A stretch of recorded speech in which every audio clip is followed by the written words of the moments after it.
Isaías 11, vamos ler o verso 1 e 2.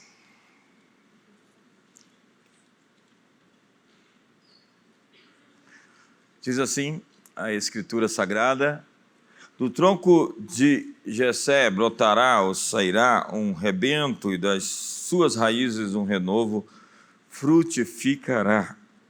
Repousará sobre ele o Espírito do Senhor, o Espírito de sabedoria e de entendimento, o Espírito de fortaleza e de conselho, o Espírito do conhecimento e o Espírito do temor do Senhor.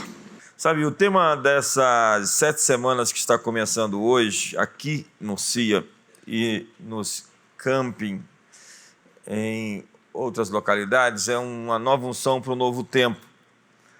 Eu acredito que nós temos que enfatizar, falar, repetir a mensagem do Espírito Santo, a mensagem da unção, a mensagem do derramar de um avivamento. Porque as transições acontecem quando a gente se move de uma etapa para outra, e nós temos que ser intencionais nisso. Nós precisamos passar de fase, nós precisamos de se reinventar, nós precisamos de um eu atualizado para cada nova estação da vida. Você precisa entender que você não pode ser estático e paralisado dentro das conquistas que você obteve, porque o inimigo do sucesso do amanhã é o sucesso de ontem. E há muita gente que se tornou um dinossauro, ele se tornou um objeto de observação arqueológica, ele se tornou ultrapassado, ele se tornou obsoleto. Agora, falando no telefone com alguém, chegando aqui, dizendo: olha, esse movimento que está aí, dessas coisas que estão acontecendo, vai passar. Essas coisas que estão sendo feitas aí, dentro do mundo digital, vai passar. A igreja não passa, ela está aí há 2000 anos. A igreja vai permanecer, mas muito do que você está vendo por aí, que as pessoas estão ligando e se fundando dentro desses termos, precisa de atualizações, porque sem as atualizações, as pessoas incapazes de fazer essas modificações que são importantes em cada etapa, em cada fase, vão ficar para trás, inevitavelmente. Lembre-se de Davi. Ele teve um tempo que ele deixou a funda e pegou uma espada. Ele trocou a capa do pastor pelo manto do rei. Ele pegou o seu cajado e deixou de lado para poder tomar um cetro e governar. Você não pode entrar numa fase nova usando as armas antigas. Nós temos que nos reinventar em tantas coisas. É incrível como as pessoas insistem em fazer as mesmas coisas esperando resultados diferentes. Hoje nós vemos pessoas querendo reinventar o templo, o terceiro templo, construir lá naquele Domo da Rocha. Eu falo: para que isso? Aquele templo já foi destruído no ano 70 e Jesus disse que iria fazê-lo isso, em 3 dias ressuscitaria com o seu corpo, e o corpo agora é a igreja, que é feita de pedras vivas. Então esqueça essa teologia antiga.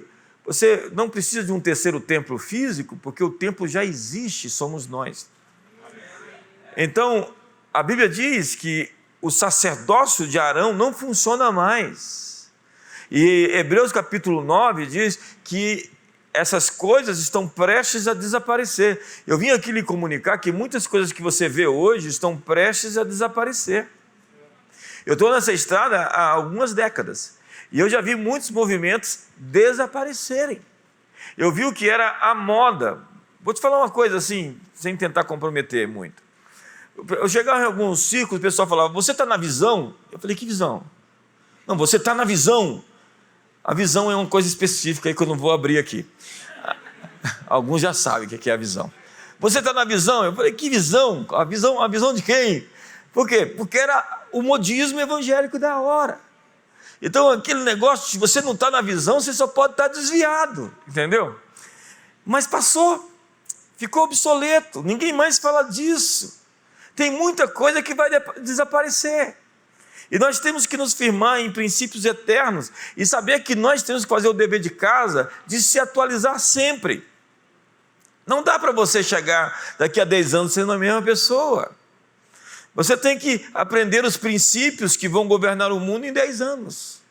O mundo está uma bagunça. Eu estou estudando bastante sobre homens. Estou lendo tudo que eu posso, porque eu estou escrevendo um livro e eu quero enriquecer mais esse livro.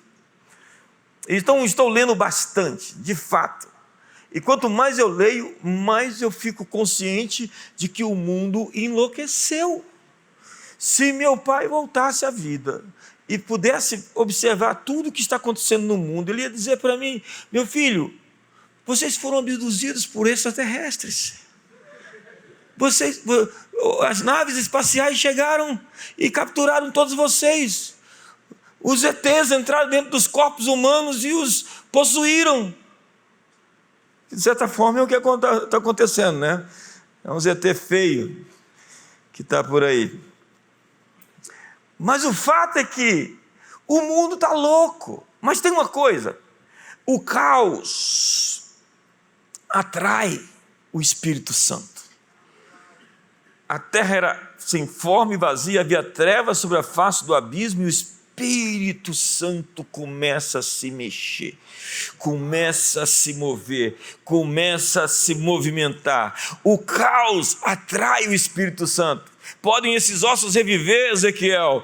Então, tu sabes, Senhor. Então profetiza, e depois que tudo se reagrupa, diga ao Espírito que venha para dar vida a esses ossos secos e fazê-los um exército poderoso. O Espírito vem e põe vida sobre algo que estava totalmente morto, ressecado, destruído. Hoje nós vemos o caos social dessa política identitária, dessa coisa dos antifas, né? Essa coisa dos caras queimando e jogando tudo, agora porque o aborto, certamente, na perspectiva do Roe versus Wade, de 1973, vai ser revogado, porque aquela decisão da Suprema Corte dos Estados Unidos definiu de que nenhum estado americano poderia criminalizar o aborto. Agora, o que parece, saiu uma minuta da Suprema Corte atual, revogando isso, fazendo de cada estado a sua própria jurisprudência. Cada estado vai decidir se é crime ou não.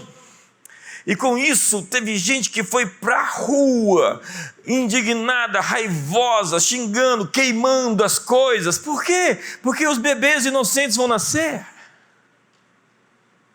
Que mundo confuso esse nosso. Que mundo bagunçado esse nosso. Onde uma criança não é vida. Com 9 meses no útero da mãe em Nova York, não é vida, porque pode se abortar até em 9 meses. Mas salve os filhotes da tartaruga, salve as baleias, e um ser unicelular, uma bactéria em Marte, é um ET, é vida. Que mundo estranho esse nosso, onde você nasce biologicamente homem, você pode escolher não ser homem, porque tudo é uma questão da opressão patriarcal. Então nós temos que nos rebelar. Eu disse aqui outro dia, o maluco de pedra do Foucault disse que loucura não existe. Já imaginou um louco dizer que loucura não existe? Ei, não tem loucura não. Não tem loucura. A loucura foi a invenção da classe opressora para oprimir os coitados dos malucos. Daí o Joker, né?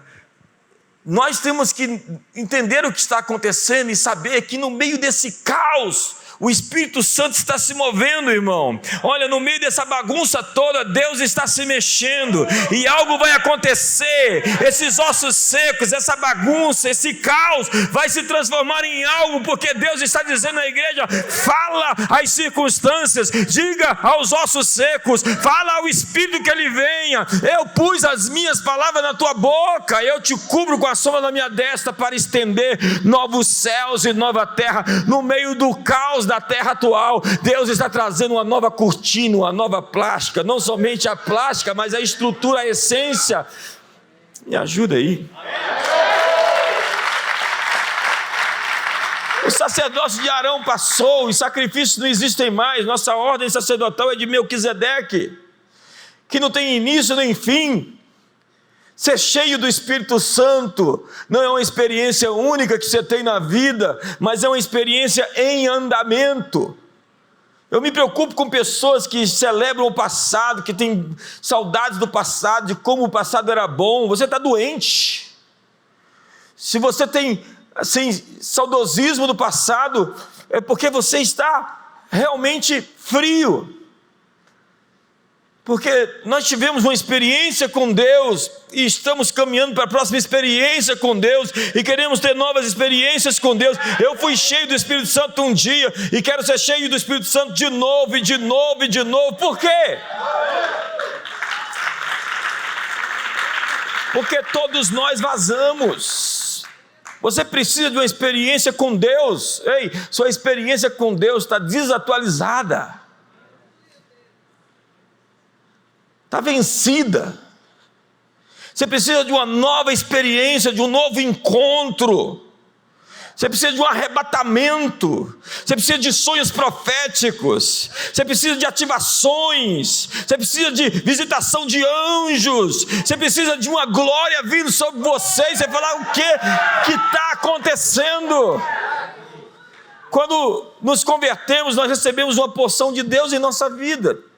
Isso é o novo nascimento. O Espírito Santo veio morar dentro de nós. Porque o espírito do homem estava morto. Importa renascer. Importa para você, Nicodemos, nascer de novo. Porque o espírito do homem é a lâmpada do Senhor. Quando o homem pecou, Deus disse para Adão e Eva que se eles comessem da árvore, eles morreriam. E eles morreram porque a lâmpada apagou. Espiritualmente eles ficaram inertes, mortos, como que uma lâmpada que foi tirada da tomada. E o espírito do homem é a lâmpada do Senhor. Quando você nasceu de novo, você é a luz do mundo, porque a lâmpada acendeu de novo. Isso é uma experiência única de verdade. Nascer de novo é uma única experiência, porque daí não dá mais para você fazer as coisas como você fazia. Porque quem nasceu de novo não pode viver no pecado. Não dá. É impossível que alguém que nasceu de Deus possa viver na prática do pecado. Então, o novo nascimento está descrito em toda a Bíblia. Quando Jesus disse: eu sou a luz do mundo, quem me segue não andará em trevas, pelo contrário, terá a luz da vida. A religião está buscando a iluminação. Buda buscava a iluminação, buscava a verdade. Jesus disse: eu sou a luz do mundo. A vida estava nele, e a vida era a luz dos homens. E disse Ezequiel: eu vou lhes dar um coração novo, e porei dentro de vós um espírito novo, e tirarei da vossa carne o coração de pedra, e vos darei um coração de carne. E disse Ezequiel ainda: e porei dentro de vós o meu espírito. Deus está dizendo: eu vou colocar dentro de vocês, fique sabendo, o meu espírito, e farei que andeis nos meus estatutos, e guardeis os meus juízos, e os observeis. Mas alguns de nós, que apesar de frequentar a igreja, não nasceram de Deus ainda. Eles conheceram a religião, não conheceram Deus de fato.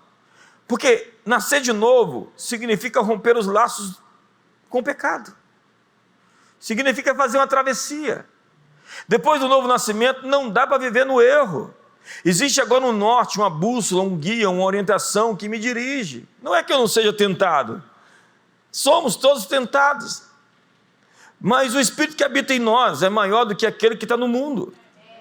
Mas além do novo nascimento, nós temos a segunda bênção.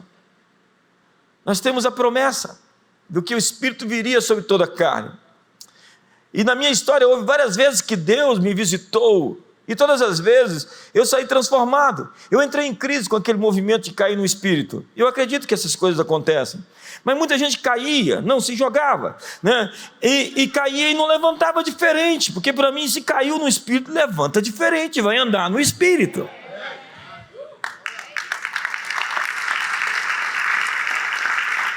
Eu creio que Deus ainda move por essas coisas, mas eu creio que há muitas coisas que viram modismo, que não é uma experiência com Deus, é de fato uma experiência com a religião. Na verdade, um ministério efetivo não começa sem uma marca. Deus nos deixa marcados um dia. Você encontra Deus como Jacó e sai mancando. Você encontra Deus e sai radioativo. Quando você vê alguém que encontrou Deus, ele é radioativo. Ele é alguém que está assim, com partículas dos céus ao redor. Hoje eu estava numa conversa, aí falei alguma coisa para o pessoal, aí eu disse, gente, a atmosfera mudou agora. Literalmente mudou por causa de uma palavra que foi dada. Porque ministério é a demonstração externa de uma experiência interna. Para ter ministério, tem que ter tido uma experiência aqui dentro, uma transformação aqui dentro. Não dá para ficar fazendo plástica ministerial, né? Com todas aquelas maneiras e modos e gatilhos e PNLs que as pessoas aprendem por aí. Você precisa de intensidade, fogo e paixão do Espírito Santo. Isso não dá para imitar, irmão.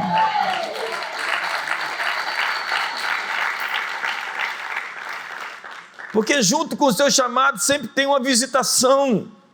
Veja os chamados de Abraão. Abraão foi chamado, Deus tocou Abraão e depois ele é visitado por anjos. Veja Jacó em Manaim e depois Jacó no Val do Jaboque. Veja Moisés e a sarça ardendo. Veja Moisés e os encontros com Deus. Veja Josué, ele vai entrar em Jericó e quem aparece? O príncipe dos exércitos do Senhor. Uma teofania, depois daquilo ali ele está pronto, e então você vai ver Gideão, Deus o chama para libertar o povo, quem aparece? Outra teofania, outra aparição de Deus. Há mais de 30 anos atrás eu estava entrando numa escola, e o sujeito do meu lado dizendo, olha, se Deus não me der uma experiência, eu vou desviar mesmo. Eu falei, não vai dar, desvia. Porque não é assim que funciona. Funciona assim, eu vou me pôr na fortaleza, colocar-me-ei na torre de vigia, e de lá não sairei, até que eu tenha uma resposta à minha demanda. Funciona assim, ei, seu anjo, está na hora de sair, não, eu não vou te deixar enquanto você não me abençoar. Está chegando, está amanhecendo o dia, pois você só vai sair depois que me abençoar. Veja os profetas, Isaías capítulo 6, vê um serafim com antenais na mão, que toca o seu lábio, ele viu a glória do Senhor, e as abas da sua veste enchendo todo o templo, e os anjos cantando santo, santo, santo. Veja Jeremias, e a sua experiência incrível com Deus, fazendo o profeta desde criança, antes de você nascer, eu te constituí profeta para as nações, para edificar e para derrubar, para plantar e para arrancar. Veja Ezequiel e aquela visão dos querubins. Esses dias eu vi um querubim tão feio que o pessoal pintou, gente. Eu fico angustiado com aqueles desenhos que fizeram dos querubins. Tem uns crentes tão alienados, ou tão crédulos, fica postando ainda aqueles querubim feios. Que querubim mais feio, irmão? Como é que você quer desenhar um querubim? Vai se catar, arrumar o que fazer? Os anjos ficam assim, como é que vocês estraga a pintura? Não dá para pintar, é muito maior do que você consegue imaginar. Deus proíbe você pintar, desenhar, esculpi-lo, porque Deus é muito, muito mais do que qualquer coisa que qualquer homem consiga imaginar. E ainda tem uns caras que falam assim, mas não parece não. Eu falo, me economiza, irmão.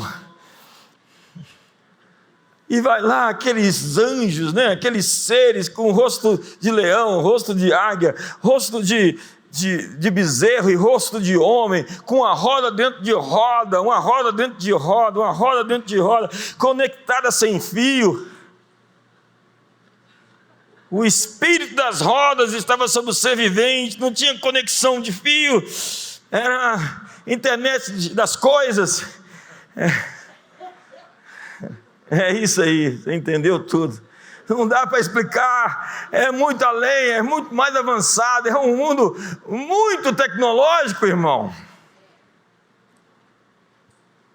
Porque a ciência de Deus é perfeita, sua tecnologia é completa. Então você vê Daniel e aquelas visões de anjo que ele tem, e quando ele vê o anjo, ele desmaia, ficou sem força. Já viu? Se o sujeito vê um ser celestial, ele fica acabado. Ele olha e... Teve uma época na minha vida que eu falei, se esse negócio que quer aparecer, o meu coração vai explodir, vai sair pela boca, não aparece porque eu morro. Aí o sujeito viu um anjo, e depois estava na mesa do bar, me enchendo a cara. Eu sei que anjo você viu, era um anjo bêbado, daqueles, um terço que ficou. Aquela história lá do sujeito que estava jogando futebol e um irmão gritou do outro lado, ei, os anjos estão jogando a nosso favor. Aí o outro gritou lá, só um terço.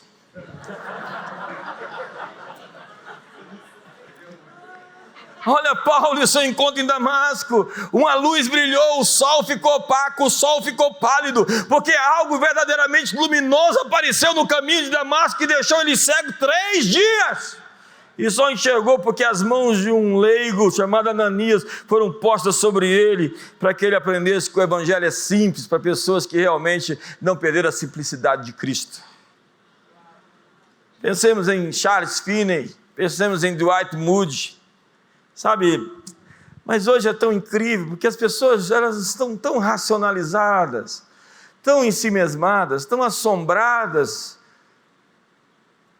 mas a Bíblia diz que a unção vai quebrar o jugo, e nós precisamos aprender sobre unção. Eu estou determinado a aprender sobre Deus, sobre o Espírito Santo, como Ele se move, a falar em línguas. Por que não? Porque quando eu oro em línguas, meu espírito ora de fato, mas a minha mente fica infrutífera, diz Paulo. O que farei então? Orarei no espírito e orarei na mente. Minha mente tem que seguir o espírito, primeiro no espírito, depois na mente. Mas a gente fica tão racionalizado. E o evangelho não consiste em palavras, mas em poder. E quando você aprende a orar em línguas, pelo menos 1 hora por dia, você vai começar a ficar transcendente. E os dons espirituais começam a se manifestar, porque é uma porta aberta para a manifestação dos demais dons. Eu já vi o céu se abrir em visões. Eu já pensei ter visto a face de Deus. Algo incomum aconteceu comigo. E depois que aquilo aconteceu, a minha atmosfera era outra. Mas eu não vou contar para você. Eu vi anjos. E depois que eu vi anjos, algo aconteceu na minha vida. A luz resplandece nas trevas, e as trevas não prevaleceram contra ela. A Bíblia fala, aquele que vem depois de mim vos batizará com o Espírito Santo e com fogo. A Bíblia está falando de um batismo com fogo. A Bíblia está falando, não vos embriagueis com vinho, mas enchei-vos do Espírito Santo. E encher-se do Espírito Santo é imperativo, passivo, presente, que significa ser enchido repetidas vezes. Você não pode ser cheio do Espírito Santo uma única vez, tem que ser cheio do Espírito Santo todo dia, toda semana. Nós devemos experimentar uma renovação constante.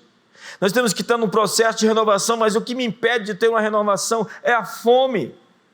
Você está tão abastado, tão cheio de outras coisas, você já se satisfez, já está realmente conciliado, você não tem paixão, não tem fome. Então diz o salmista, como as costas suspiram pela face das águas, assim minha alma suspira por ti, Senhor. A minha alma tem sede do Deus vivo. Quando me virei, irei ter contigo. É o que diz a Bíblia, com minha alma suspiro de noite por ti, e com o meu espírito dentro de mim te procuro diligentemente, porque quando os teus juízos reinam na terra, os moradores do mundo aprendem justiça. Nós precisamos ter fome e precisamos de quebrantamento, porque Deus resiste o orgulhoso e dá graça para o humilde. E nada se disfarça mais do que a falsa humildade. É incrível como as pessoas mais arrogantes que eu conheço são as pessoas mais falsamente humildes. Humildade não é temperamento. Você pode ser educado, polido e um soberbo mais terrível que existe. Você pode ser refinado em modos e ser o cara mais orgulhoso da parada, enquanto outros selvagens, sanguíneos, hemorrágicos, podem representar um padrão de humildade que a gente não conhece. Então diz a Bíblia, porque assim diz o alto e o sublime que habita na eternidade, cujo nome é santo. No alto e santo lugar eu habito, mas também habito com o contrito e abatido de espírito, para vivificar os espíritos do abatido e vivificar o coração dos contritos. Porque a minha mão fez todas essas coisas e todas vieram a existir, diz o Senhor. Mas o homem para quem olharei é esse, o aflito e abatido de espírito e que treme da minha palavra. Você sabe por que você jejua? Não é para mudar Deus, Deus não muda. É para quebrantar esse coração duro que você tem. E quando Deus enxerga você quebrantado, desaguado, desconjuntado, humilhado, Ele fala: achei o ponto que eu posso te abençoar. Deus tem uma nova unção para um novo tempo em sua vida. Diga isso para o seu irmão. Mas entenda, você não pode ficar com a experiência velha. Unção é a própria presença de Deus em uma habilidade manifesta em alguma área específica. Unção é uma capacitação sobrenatural. Então, tem coisas que você não vai conseguir fazer. Ei, sem Deus a gente está frito. Sem Deus a gente está morto. Sem Deus a gente perdeu a guerra cultural. Sem Deus esse Brasil vai para o buraco. Mas aqui existe um povo que conhece a sala do trono, sabe chegar lá e dizer: vem Espírito, no meio do caos e da desordem, forma esse grande exército do útero da noite e faz acordar essa grande multidão de seres luminosos e resplandecentes, santos, cheios do Espírito Santo, ungidos no orvalho do amanhecer. Veja, Salomão não era um sábio comum, ele tinha uma sabedoria sobrenatural. A capacidade dele não era oriunda simplesmente dele, era um dom, era uma graça, era uma unção. Gideão se tornou um general porque ele foi revestido com uma capa. Sansão tinha uma força que era incomum, era descomunal, porque o Espírito Santo vinha sobre Sansão, diz a Bíblia, e ele matava 1000 homens em uma peleja. Moisés tinha um espírito de liderança, um espírito excelente. Elias mandava fogo cair do céu e tudo que Eliseu estava atrás era da capa, do manto, da unção que estava sobre Elias. Então o texto que eu li diz: virá sobre ele o Espírito do Senhor, do rebento de Jessé nascerá um renovo, o espírito de sabedoria, entendimento, fortaleza, conselho, conhecimento, temor do Senhor. Fala-se sobre 7 ações do Espírito Santo aí, só num texto. E se você for pesquisar a Bíblia, vai ter outras dezenas de ações que o Espírito Santo se move. Ele não vai se mover como o espírito da injustiça, ele não vai se mover como o espírito do barraco, do ódio, do ciúme, não. Isso aí é o outro espírito. Isso aí são os outros espíritos, são as outras entidades. A Bíblia diz: provai os espíritos se procedem de Deus.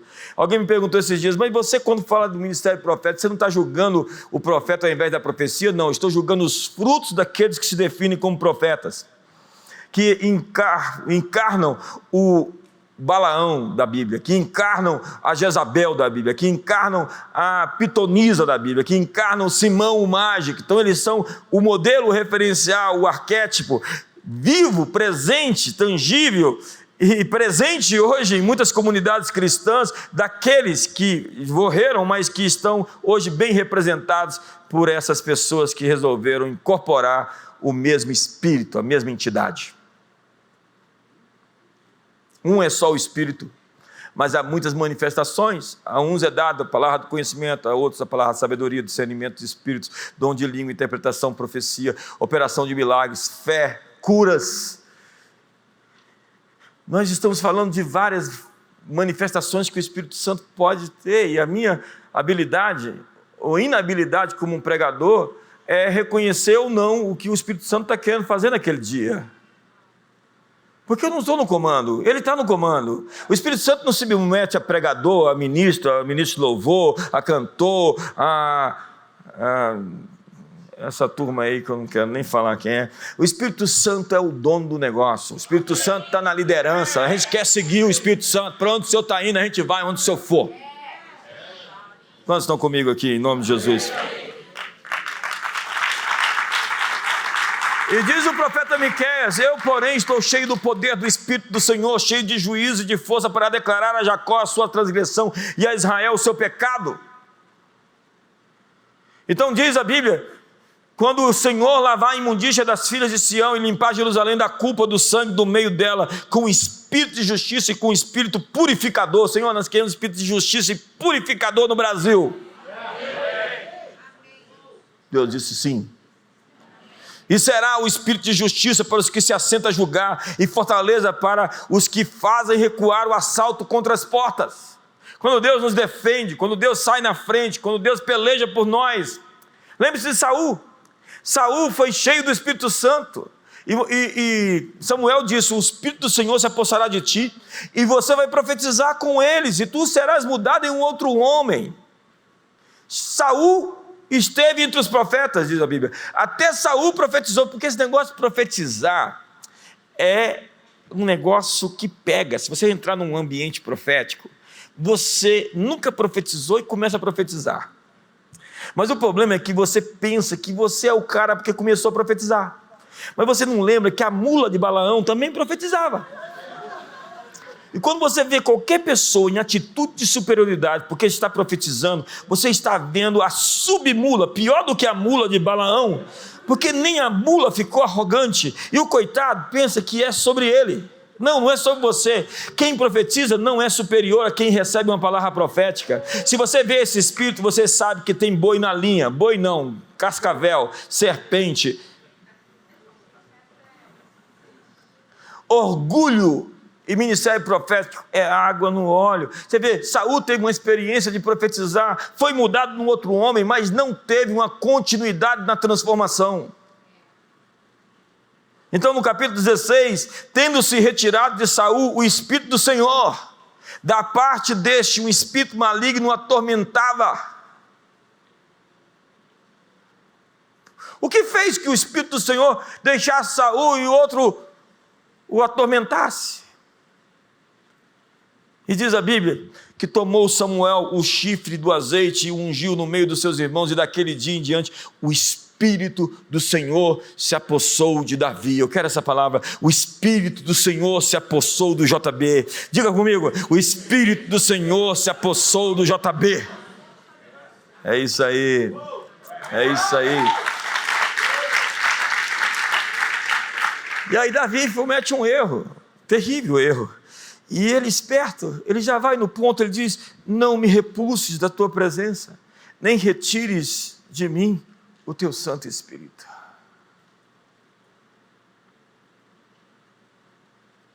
Justo és no teu julgar, mas na tua ira, lembra-te da misericórdia. A Bíblia diz que essa unção que vem sobre nós pode ser transferida, está lá. Vendo, pois, os discípulos dos profetas que estavam de frente em Jericó, disseram: o espírito de Elias repousa sobre Eliseu. Vieram-lhe ao encontro e se prostraram diante dele em terra, porque ele estava fazendo as mesmas coisas que Elias fazia, cortando as águas. A palavra ali é que eles cortaram as águas no meio. Já viu alguém que consegue cortar a água no meio? É a mesma história de Jetro e Moisés. Jetro fala: pega o teu espírito, põe sobre os outros homens, tu vai perecer. E como isso acontece? Através de impartição, de transmissão. Está lá em Deuteronômio 34, Josué, filho de Num, estava cheio do espírito de sabedoria, porquanto Moisés impôs sobre ele as mãos. Assim os filhos de Israel lhe deram ouvidos e fizeram como o Senhor ordenara a Moisés. A liderança de Josué foi porque, como Moisés era fiel a Deus, Josué era fiel a Moisés. E quando Moisés não estava mais lá, agora era Josué que estava no comando, e os filhos de Israel deram ouvidos a Josué, porque fizeram como o Senhor ordenara a Moisés. A promessa do profeta Joel é de um novo derramar do Espírito Santo. Do dia de Pentecostes, Pedro diz: isso que vocês estão vendo, senhoras e senhores, é o que o profeta Joel predisse, que o Espírito viria, que eu derramarei do Espírito Santo sobre toda a carne, os velhos sonharão, os jovens terão visões, os servos e as servas, os filhos e as filhas profetizarão. Ele está falando, derramarei do Espírito Santo. Mas a profecia de Joel é derramarei o Espírito Santo. Uma mudança simples define uma outra interpretação do texto. Naquele dia o Espírito Santo foi derramado em parte, porque ele está sendo derramado ao longo da história, e nos nossos dias será derramado como nunca antes foi derramado em toda a história. Muito obrigado pelo entusiasmo. Eu sei que o Espírito Santo vai te pegar. Põe a mão no ombro do seu irmão, diga: o Espírito Santo vai te pegar. Quantos querem ser pegos pelo Espírito Santo aqui? Então Isaías diz, até que se derrame sobre nós o Espírito lá do alto, então o deserto se tornará em campo fértil, e o campo fértil será reputado por um bosque. Está dizendo, olha, a prosperidade será advinda mediante a chegada do Espírito lá do alto. O Espírito lá do alto vem sobre o Brasil. Então nós temos dezenas de características do Espírito Santo que se movem. Então, o Espírito Santo dá habilidades específicas, como está lá no texto de Êxodo, capítulo 31, que diz assim, disse mais o Senhor a Moisés, eis que chamei pelo nome a Bezalel, filho de Uri. Você vê que na Bíblia todo mundo é filho de alguém? É filho de alguém. Hoje tem gente que não tem pai, que não tem casa, que não tem nada, não tem uma igreja para chamar de sua. E se une a qualquer modinha. Tem que chamar esses irmãos modinha na regulagem. Falar assim, você é um Zé Modinha, é isso aí. Zé Modinha. Então, não chama mais de irmão não. Fala assim, ô Modinha, se converte. E o enchi do Espírito de Deus, de habilidade, de inteligência, de conhecimento em todo artifício para elaborar desenhos e trabalhar em ouro, em prata e bronze. Já viu o Espírito Santo vir sobre alguém para o sujeito fazer desenhos e entalhar ouro e prata e bronze e fazer... Que incrível isso! A Bíblia fala também sobre o espírito de ousadia. Olha o que diz. Porque Deus não nos deu o espírito de covardia, mas de poder, de moderação e de amor. O espírito excelente está lá sobre Daniel. Daniel tinha um espírito excelente. O testemunho, os pagãos falavam assim, eu vejo que em ti habita o espírito dos deuses. Ele era tão destacado que o pessoal reconhecia ele como que tinha uma capa. Que espírito você tem? Qual é o manto que está na sua vida? É o manto da fofoca, da crítica, dos ciúmes, da intriga, da briga, do assassinato de reputação, da bebedeira, da fornicação. Qual é o espírito que está sobre nós? Então diz a Bíblia, porquanto o espírito excelente, conhecimento, inteligência, interpretação de sonhos, declaração de enigmas e solução de casos difíceis se acham nesse Daniel, a quem o rei pusera o nome de Beltesazar. Chame-se Daniel e ele dará a interpretação. Tem problema? Chama Daniel.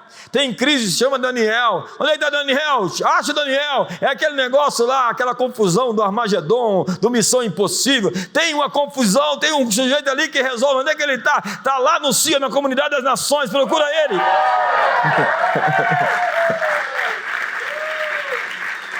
Então o mesmo Daniel se distinguiu desses presidentes sátrapas, porque nele havia um espírito excelente. E o rei pensava em estabelecê-lo sobre todo o reino. Vamos repetir essa frase? Porque nele havia um espírito excelente. Você reconhece o espírito excelente quando vê? Quando o faraó viu José, e José tinha acabado de sair da cadeia, e ele chega lá todo arrumado, ele faz a barba, a Bíblia é clara com os detalhes, ele não chegou lá parecendo, não, ele se arrumou para aquele encontro, ele se preparou a vida inteira para aquela audiência, e quando ele chegou ali, o rei contou o sonho para ele, ele interpretou o sonho e disse, digo mais, rei, você tem que fazer isso, o rei assim... Quem é esse cara? Você tem certeza que você estava preso? Já viu um cara que em 15 minutos, 20 minutos, numa audiência, sai da cadeia e se torna o grão-vizir? E isso nunca mais vai acontecer em lugar nenhum do mundo. Espírito libertador. Não, você entendeu. Vai acontecer de outras formas, mas não como... Você entendeu? o Espírito do Senhor está sobre mim, porque o Senhor me ungiu para pregar boas novas. Ei, pregue boas novas. Seja um profeta da esperança, seja um profeta de boas notícias. Não seja o ziquezira, o urucubaca, o azarado. Tem gente que só dá notícia ruim para os outros. Eu fujo de você. Tem uns profetas malucos. Quantos já foram perseguidos por profeta doido aqui? Você vivia nessas rodas de profeta por aí, dá nisso, irmão. Dá nisso. Rapaz, o pessoal conta as histórias, não sei se é verdade, mas diz que ali tem uma vigília dessa. Aí entra uma pessoa assim. Aqui quem está falando é o filho. Aí outra. Fica calado, que aqui quem está falando é o pai. Cala a tua boca. Rapaz, é muita paranoia essa galera. É muita doidura. É aquela história do livro que o cara fala dos 3 Cristos, né? Os 3 caras que tinham complexo de divindade, achavam que era Deus, estava doido os 3. Aí o primeiro diz assim, eu sou Deus. O segundo diz, meu pai me disse. O terceiro diz, não te disse nada, fica quieto. Então nós temos a unção de dentro. Quando nós nascemos de novo, o Espírito Santo em nós é a esperança da glória. Maior é o que está em nós do que aquele que está no mundo. Se o Espírito de Cristo não habita em você, você não é de Cristo. E nós temos a unção de fora que descerá sobre você o Espírito Santo. O poder do Altíssimo te envolverá. E isso faz com que rios jorrem do seu interior. E esses rios do seu interior fluirão rios de água viva. Alimentam as sementes que foram jogadas na alma, fazendo-os brotar. Então a sequidão interior é inundada por uma nova plantação que emerge e você floresce de dentro para fora. Porque as sementes de Deus estão dentro de você e quando você é cheio do Espírito Santo, você se torna fértil. E com o tempo você passa a manifestar o fruto do Espírito. O fruto do Espírito é o caráter de Deus: amor, alegria, paz, bondade, benignidade, mansidão, domínio próprio. Isso não é uma característica de um dom que você possa imitar, não, isso é amadurecimento cristão. Quando você amadurece, naturalmente é isso que você produz. Como uma macieira produz maçã, como uma bananeira produz banana, o Filho de Deus produz o fruto do Espírito Santo. E o cristianismo não é performance, mérito ou fania intelectual. Não é uma lavagem cerebral com regras de faça isso ou aquilo, mas uma vida no Espírito. A fé cristã é uma vida no Espírito. A fé cristã é um relacionamento com Deus. É um relacionamento que não pode deixar a peteca cair. Você tem que se comunicar todo dia. A relação tem que estar ativa, tem que estar viva. Essa é a natureza da nova aliança de Jeremias. Vou tirar o coração de pedra e vou colocar um coração de carne e vou escrever nele as minhas leis. Foi Pedro quem disse que nos foi dado a promessa de termos a natureza de Deus em nós, o DNA do Pai, a genética de Jesus. Então, 1 Pedro capítulo 1, verso 23 diz, pois fostes regenerados, não de semente corruptível, mas de semente incorruptível, mediante a palavra de Deus que é viva e eterna. Então está dizendo que a semente de Deus foi plantada dentro de você, e quando você é cheio do Espírito Santo, essa semente começa a brotar. Essas raízes divinas se entroncam em você, e Cristo em você é não mais a esperança da glória, mas a glória revelada, a glória consumada, a glória manifesta. Então é a natureza de Deus em mim. É tão lindo quando as pessoas dizem, olha, há algo realmente distinto em sua vida, porque você é um nazireu, você tem uma marca, você tem um selo, você não é qualquer pessoa, você é separado, você é especial. Nosso tema é uma nova unção para um novo tempo. E eu sinto que nós estamos na transição de estação. Nós estamos mudando de estação. Foi-se a pandemia, foi-se o passado. Foi-se os erros, foram os surtos, foram os divórcios, foram as crises, foram os pecados cometidos. Deus tem uma vida nova para nós, Deus tem um caminho novo. Eu estou fazendo sair a luz, eu colocarei caminhos no deserto e rios no meio do ermo. Mas existem diferentes tipos de transições, e tudo tem a ver com términos e começos. Diga comigo, términos e começos. Tem coisa que tem que terminar, tem coisa que tem que acabar, tem atitudes que estão vencidas, tem posturas que tem que mudar. Eu sou um ser em transformação, estou tentando melhorar e me aperfeiçoar, estou quase perfeito, se não perfeito. É difícil ser humilde demais quando você é perfeito, mas pela fé, Abraão, diz a Bíblia, foi chamado para ir a um lugar. E o que ele estava atrás? Hebreus nos diz o que ele viu. O autor de Hebreus diz que Abraão viu a cidade. Como é que ele sai da sua terra, do Vale da Lua, do Vale de Sinear, e vê a cidade? Ele fala, sujeito, eu vou atrás disso até onde eu puder. Ele viu a Nova Jerusalém. Ele viu o que João tinha visto lá em Apocalipse, capítulo 19, verso 10. Ele viu a cidade, cujo Deus é o arquiteto e fundamentador. Ele viu a cidade celestial, cujo construtor e criador é Deus. E Abraão entrou em seu lugar do Espírito, seu lugar celestial, e quando ele fez isso, ele adquiriu território.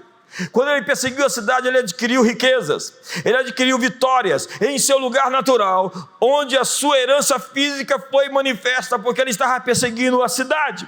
Buscai em primeiro lugar o seu reino e a sua justiça, e as demais coisas vos acrescentarão. É um grande princípio bíblico.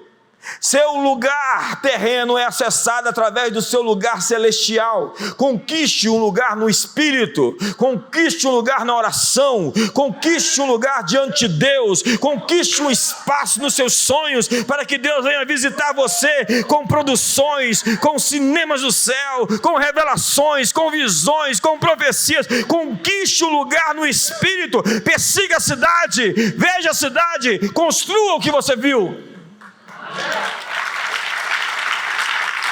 Então sua vida natural e sua cidadania celestial estão conectadas. E não se preocupe se você não sabe para exatamente onde você está indo. Só siga a cidade. Deus não falou, aí para ali tem um endereço, o endereço é tal. Eu disse só siga, passo a passo, obedeça. E para obedecer tem que continuar ouvindo. Não é uma atitude de ouvir uma instrução e parei de ouvir. Parou de ouvir, vai dar ruim.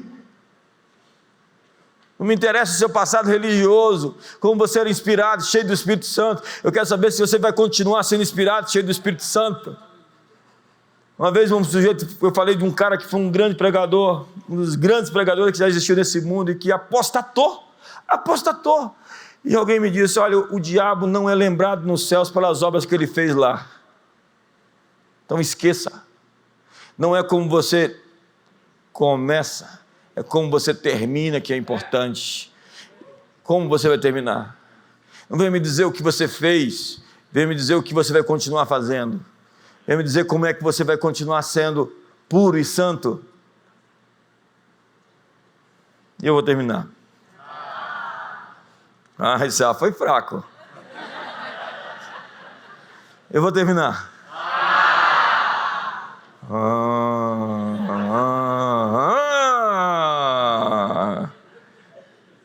Hoje, cada Davi de Deus está oculto com a missão, que para outros, como os irmãos de Davi, se parecia com nada mais do que algumas poucas ovelhas. Mas o lugar de poucas ovelhas, de pouco espaço, de poucas coisas, foi onde Deus ensinou Davi a crescer exponencialmente. E o DNA dele foi formado ali, no pouco. Fiel nos horários, fiel na chegada, fiel na saída, fiel no pequeno salário, nas pequenas atitudes, fiel nos pequenos jejuns, nos pequenos conselhos, nas pequenas promessas. Veja que isso é o DNA de algo para ser reproduzido. Esse é o DNA de algo para ser multiplicado. Fiel nas palavras. Davi supervisionava o negócio do seu pai como se fosse uma missão do seu pai do céu. Assim Deus protegeu os seus limites. Põe a mão no ombro do seu irmão e diga: Deus te deixa saber que Ele vai proteger os seus limites, mas você tem que lutar por eles. O leão apareceu e o urso, e Davi estabeleceu o seu domínio sobre o reino demoníaco. Diferentemente de Saul, nós estamos falando mais uma vez de geografias, de lugar, de espaços. Suas vitórias particulares promoveram ele para a sua promoção pública. Davi transformou sua solidão em uma canção de amor. Ele aprendeu a ser pastor em uma esfera restrita. Naquela encosta, ele estava entrando em forma, se preparando para enfrentar um gigante.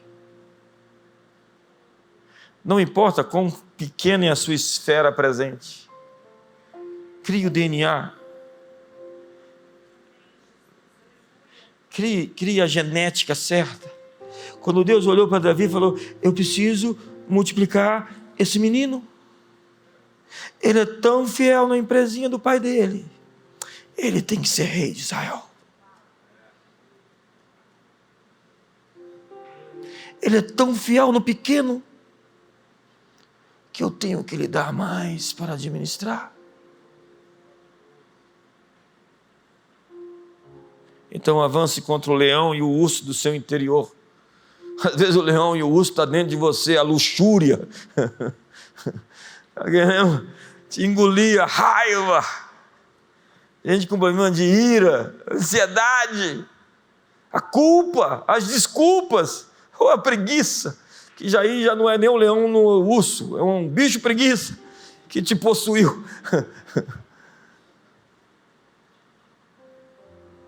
Mas se o leão ou o urso aparecer em sua circunstância, você precisa tomar o seu território de volta. Você tem que ser territorial na sua casa, na sua família. Os homens tinham que estar assim, prestando atenção no que está acontecendo em vigília, para saber que espíritos estão tentando atormentar a sua casa, a sua família, seus filhos. Eu quero que os varões levantem mãos santas, sem ira nem animosidade, diz Tiago.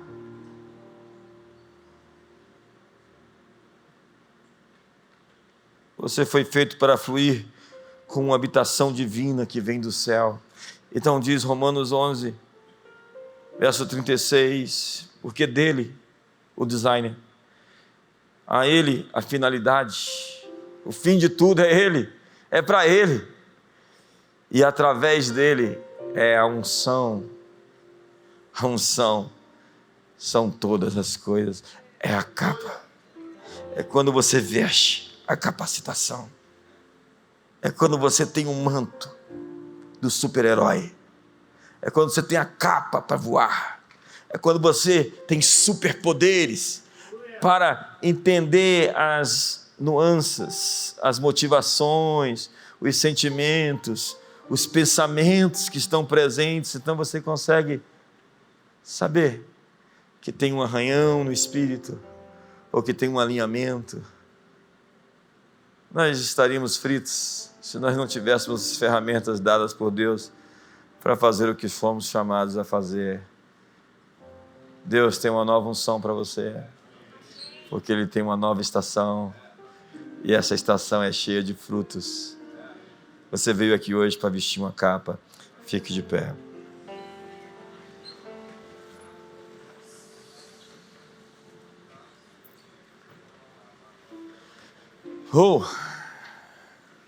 Às vezes no meio de um culto desse eu sinto como que um vestido assim, eu fico todo arrepiado, né?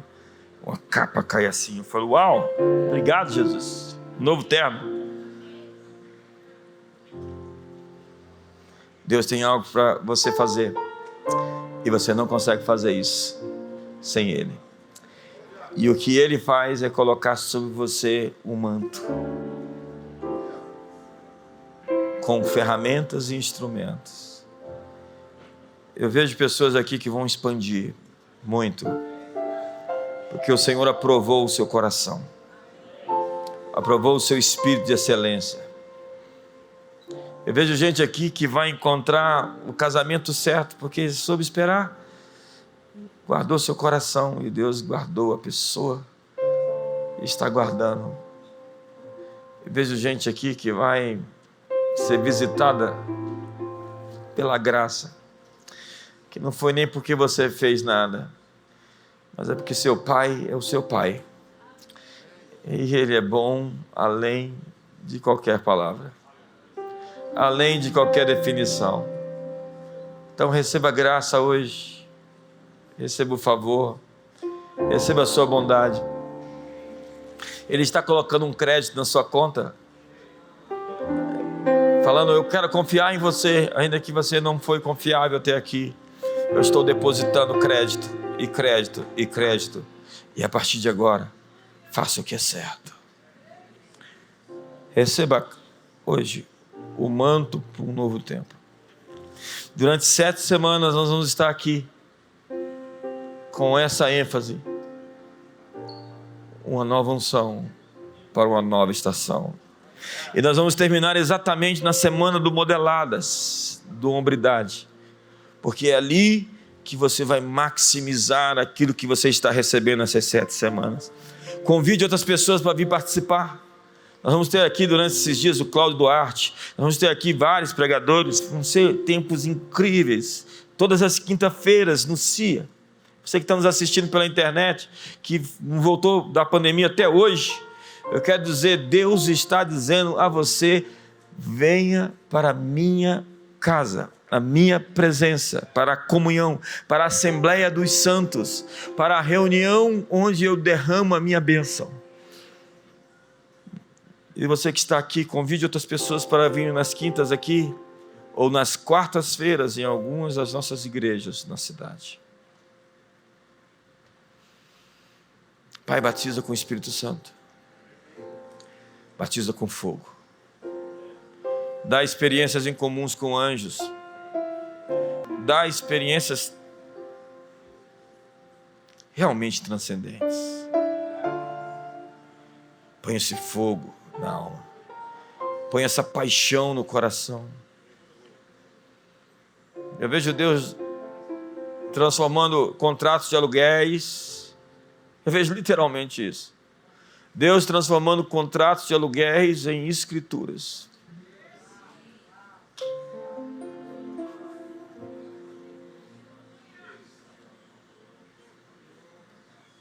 Viu a capa chegando?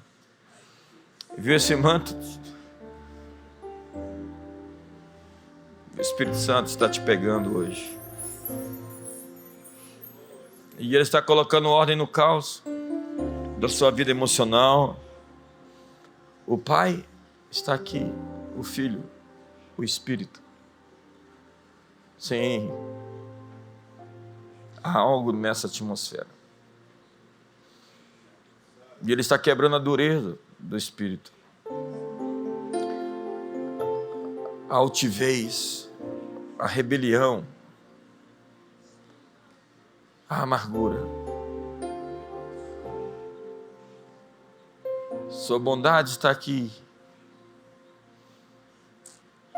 Ele disse a Moisés, farei passar diante de ti toda a minha bondade. A bondade dele está aqui para uma nova estação. E diz o Salmo 23 que bondade e misericórdia lhe seguirão todos os dias. Para essa nova estação, a bondade estará com você. E a misericórdia.